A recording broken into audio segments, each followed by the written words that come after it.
Well, today on Chris 6 News, here is what's happening in your neighborhood. Corpus Christi Water's Chief Operating Officer is stepping down. We sat down with Drew Molly about his decision and what this means for the future of our water. Plus, in Flower Bluff, a couple in Hawaii thought they found the perfect boat motor online from a company whose address is listed right here in Corpus Christi, but soon nothing added up. Wait till you find out why. Chris 6 News starts right now.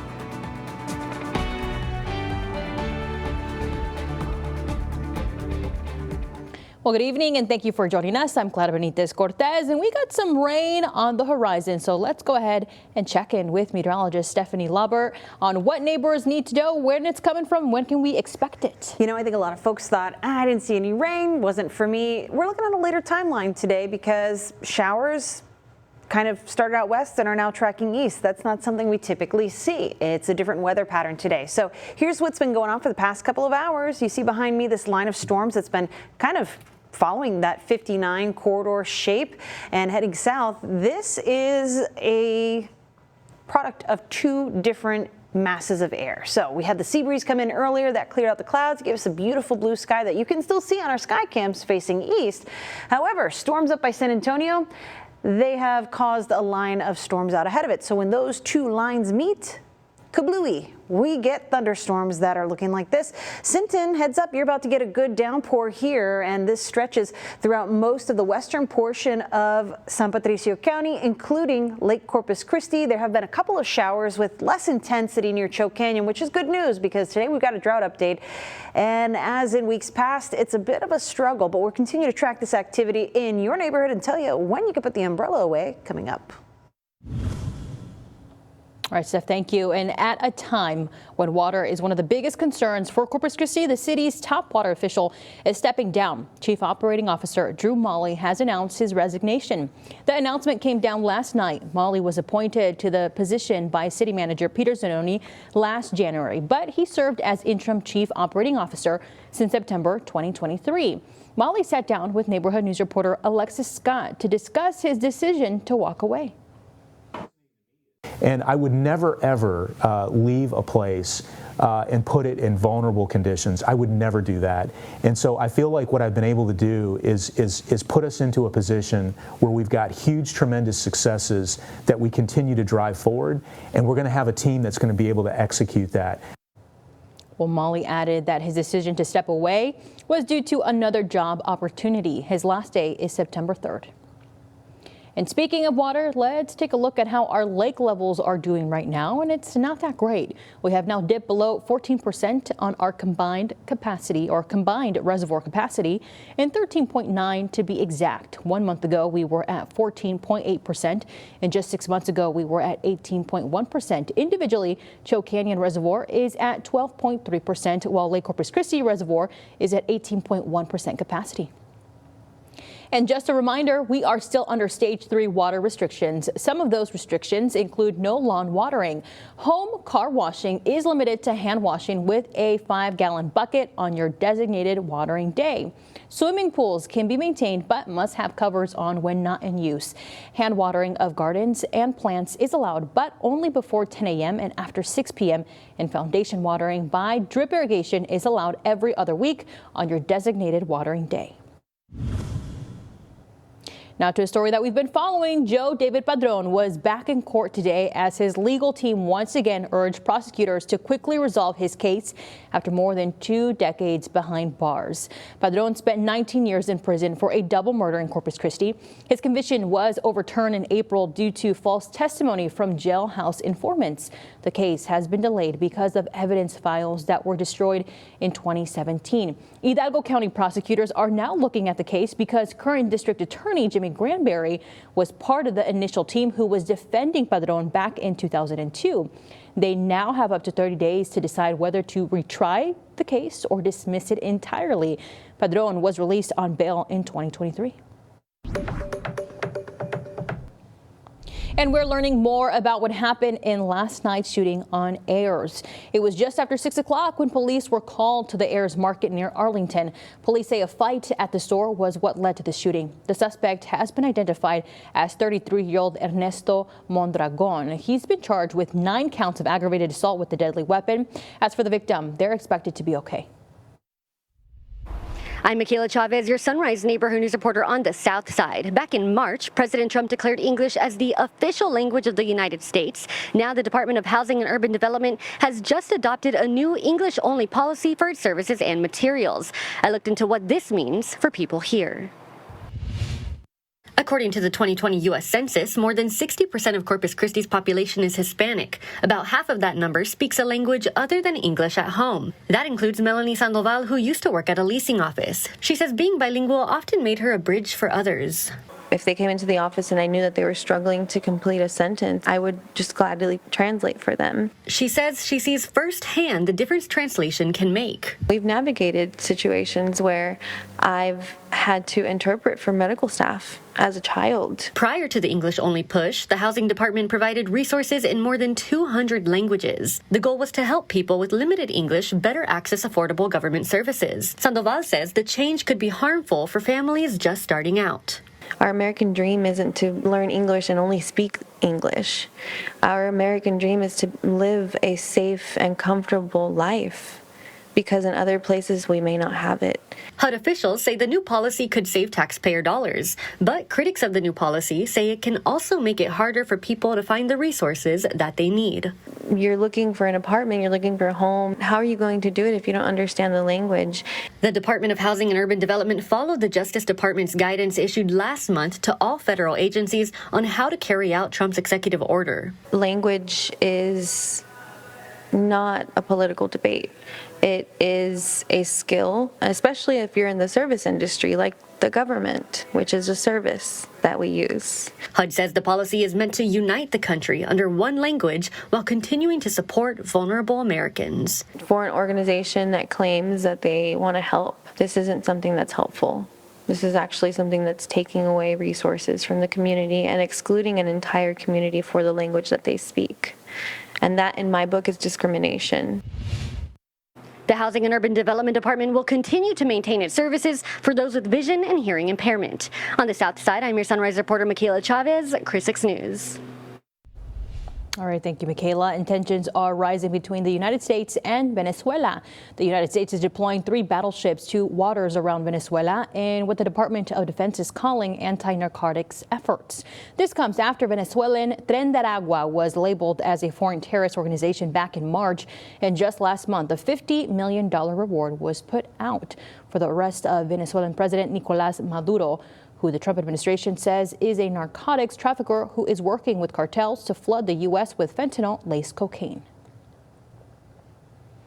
And in return for these moves, the Venezuelan government has mobilized 4.5 million militiamen through the country. These tensions has caused anxiety to the local Venezuelan community. Neighborhood News reporter Stephanie Molina spoke to a Venezuelan woman in the Cosoben about her reaction to the situation.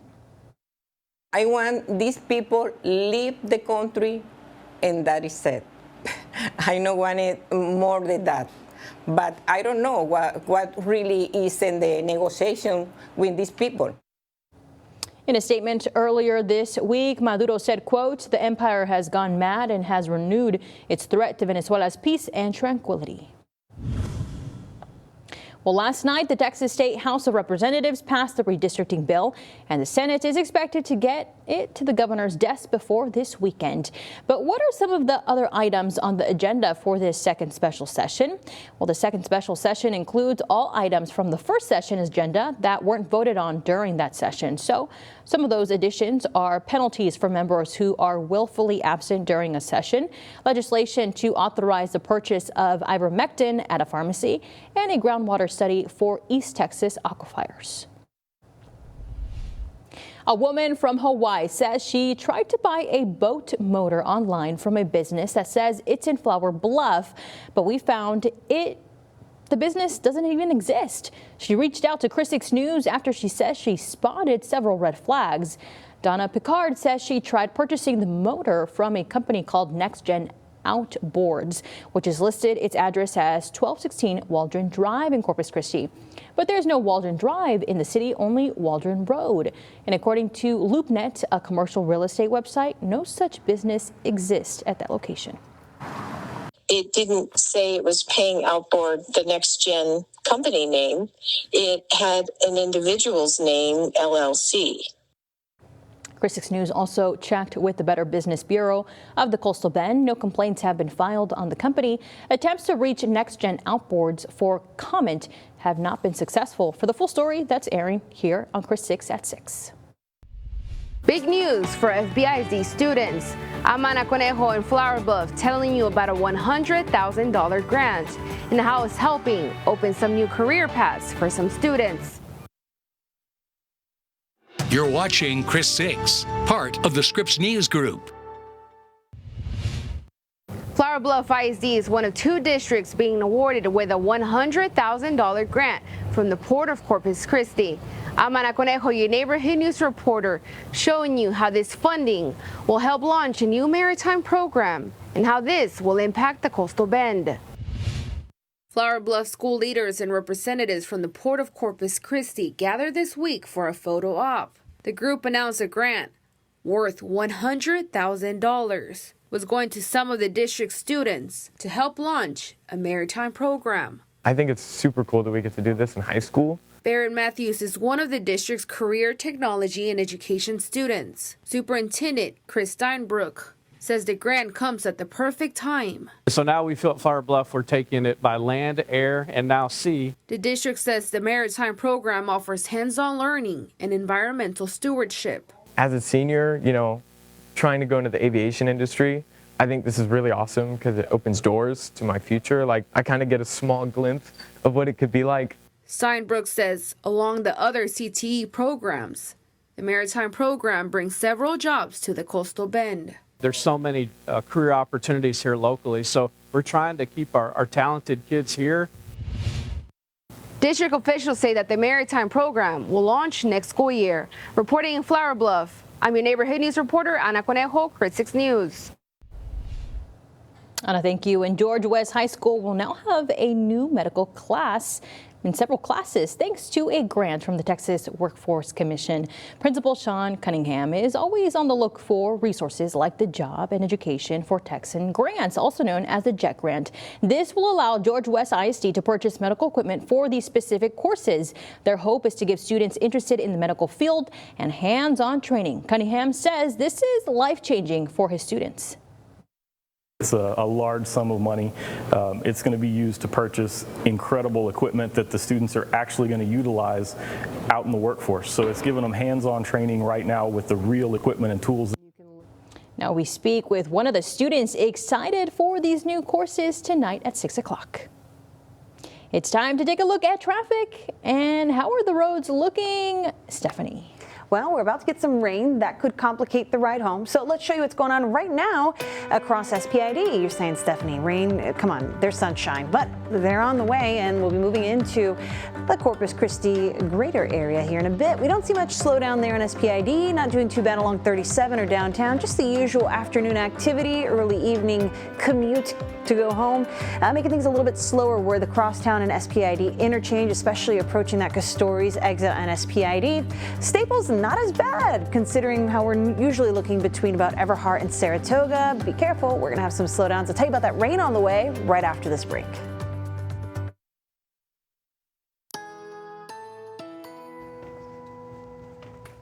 All right, here's a look at the radar. The line of storms we've been tracking continues to press southeastward. That's closer to the coast.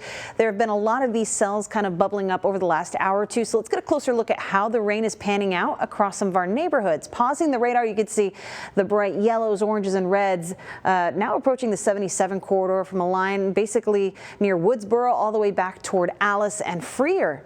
Of all places, has seen quite a bit of rain this afternoon. So we'll start with the more northeastern storms in western San Patricio County and into parts of Refugio County, basically down the 77 corridor. As you get into Sinton, that's where you're going to see the heaviest rainfall right now, and this is continuing to press on a southeastward motion. So for our friends in Calallen, Corpus Christi, we're going to start seeing that rain moving in here in the next 40 to 60 minutes here on the time frame. Odom, heavy showers just to the northeast of town. That's moving in now, and the same can be said as a big batch of rain that was sitting over Lake Corpus Christi for a short period of time now starts to move from Mathis on down toward the Calallen area. So pressing further south, we don't have any action going on in Corpus Christi proper, but it's only a matter of time. We showed you the sky cams are looking pretty sunny. Clouds are rolling in from the west, and those sky cams face east. So these showers now moving into Robstown, Driscoll, Bishop, Kingsville. You guys had a little taste of some rain earlier just to the east of Kingsville. This batch of rain is going to hold on and start moving into your area probably in the next hour or so. And moving further west, Hebbronville has had some showers between yesterday and today. This line does extend out toward Jim Wells County. Alice seeing heavy downpours now, and a lot of rain was falling in Freer over the past hour. That is now going to be meandering toward the south too. So Hebbronville is showered just to the north of town. Realitos getting some rain, and Benavides seems like you're in a bubble right now, but I think that's going to fill in, and you'll see some of these showers heading into town here in just a short time. So it's good to see some rainfall. We especially love to see that rain when it is near our water supply. Our western reservoirs being Lake Corpus Christi and Choke Canyon. So that's basically on either side of Live Oak County, right? Some of our neighborhood weather network stations reporting as much as almost 4/10 of an inch in George West, 6/100 of an inch off Lazy D Ranch, about 3/10 of an inch off Sholander Ranch. So it's kind of a mixed bag because of the spotty nature of these showers. But as this kind of moved southward closer to Lake Corpus Christi, check this out. Some of our readings, more than an inch of rain with the heavy downpours that were just sitting around Mathis. 1.25 inches just about off County Road 370, a little more than an inch off County Road 364. And as these start to fill in, I think we'll see some pretty impressive totals around our lake. So that's very good news, especially on a Thursday where we get a drought update and don't necessarily have the best update to show you with that. But something good about this, our temperatures have cooled significantly where we've had the rain. 97 right now at CCIA, back in Robstown, a reading of 83 degrees. So about a 15-degree difference between those two cities and a short distance away. As that rainfall moves into Corpus Christi, it'll help to cool us out. This is not just a sea breeze situation. There is a front that is kind of fizzled out in the northern Gulf Coast, and as this kind of hangs out along the northern Gulf Coast over the next couple of days, it's going to make things unstable and give us that push, that spark to bring rain into our forecast. So over the next 7 days, what can you expect? Daily rain chances for showers and storms, some days better than others. So keep it here with Chris 6 for the very latest on when rain could be in your neighborhood. Well, is it a plane? Is it a drone? No, they are green birds. Coming up, what they are called and why they're here.